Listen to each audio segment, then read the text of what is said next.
So was he a deist, like Voltaire and Diderot, or a pantheist, like Spinoza, whose philosophy he admired?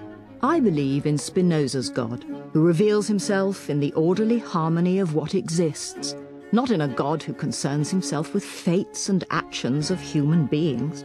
I don't try to imagine a personal God. It suffices to stand in awe at the structure of the world, insofar as it allows our inadequate senses to appreciate it. Albert Einstein. A quasi-mystical response to nature and the universe is common among scientists and rationalists. It has no connection with supernatural belief. Great scientists of our time who sound religious usually turn out not to be so when you examine their beliefs more deeply. One of Einstein's most eagerly quoted remarks is, "Science without religion is lame. Religion without science is blind." But Einstein also said, "It was, of course, a lie what you read about my religious convictions, a lie which is being systematically repeated. I do not believe in a personal God, and I have never denied this, but have expressed it clearly. If something is in me which can be called religious, then it is the unbounded admiration for the structure of the world, so far as our science can reveal it." Does it seem that Einstein contradicted himself? That his words can be cherry-picked for quotes to support both sides of an argument? No. By religion, Einstein meant something entirely different from what is conventionally meant. Here are two more quotations from Einstein to give a flavor of Einsteinian religion. "I am a deeply religious non-believer. This is a somewhat new kind of religion. The idea of a personal God is quite alien to me and seems even naive."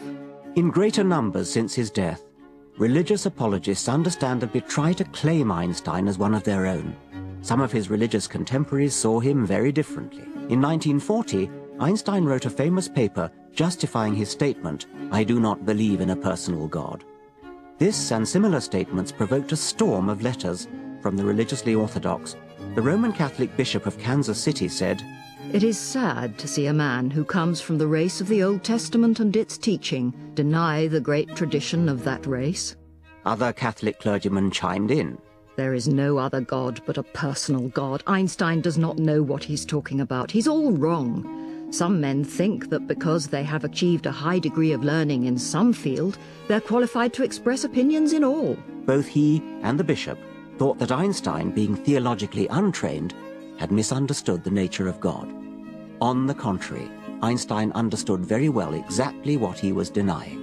An American Roman Catholic lawyer, working on behalf of an ecumenical coalition, wrote to Einstein, "We deeply regret that you made your statement in which you ridicule the idea of a personal God. In the past 10 years, nothing has been so calculated to make people think that Hitler had some reason to expel the Jews from Germany as your statement.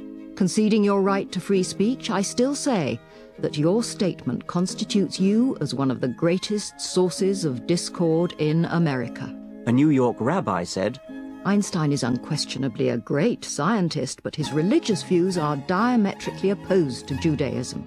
The president of a historical society in New Jersey wrote a letter that so damningly exposes the weakness of the religious mind. "We respect your learning, Dr. Einstein, but there is one thing you do not seem to have learned, that God is a spirit and cannot be found through the telescope or microscope, no more than human thought or emotion can be found by analyzing the brain. As everyone knows, religion is based on faith, not knowledge. Every thinking person, perhaps, is assailed at times with religious doubt. My own faith has wavered many a time, but I never told anyone of my spiritual aberrations for 2 reasons. 1, I feared that I might, by mere suggestion, disturb and damage the life and hopes of some fellow being. 2, because I agree with the writer who said, there is a mean streak in anyone who will destroy another's faith. I hope, Dr. Einstein, that you were misquoted and that you will yet say something more pleasing to the vast number of the American people who delight to do you honor."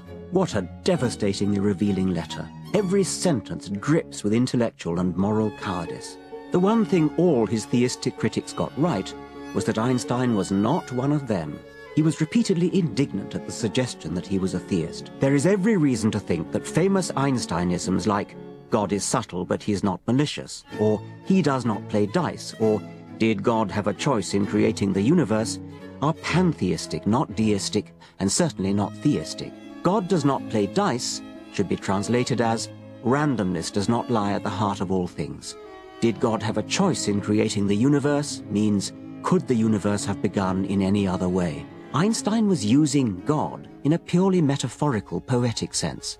So is Stephen Hawking, and so are most of those physicists who occasionally slip into the language of religious metaphor. The metaphorical or pantheistic God of the physicists is light years away from the interventionist, miracle-wreaking, thought-reading, sin-punishing, prayer-answering God of the Bible, of priests, mullahs and rabbis, and of ordinary language. Deliberately to confuse the two is, in my opinion, an act of intellectual high treason.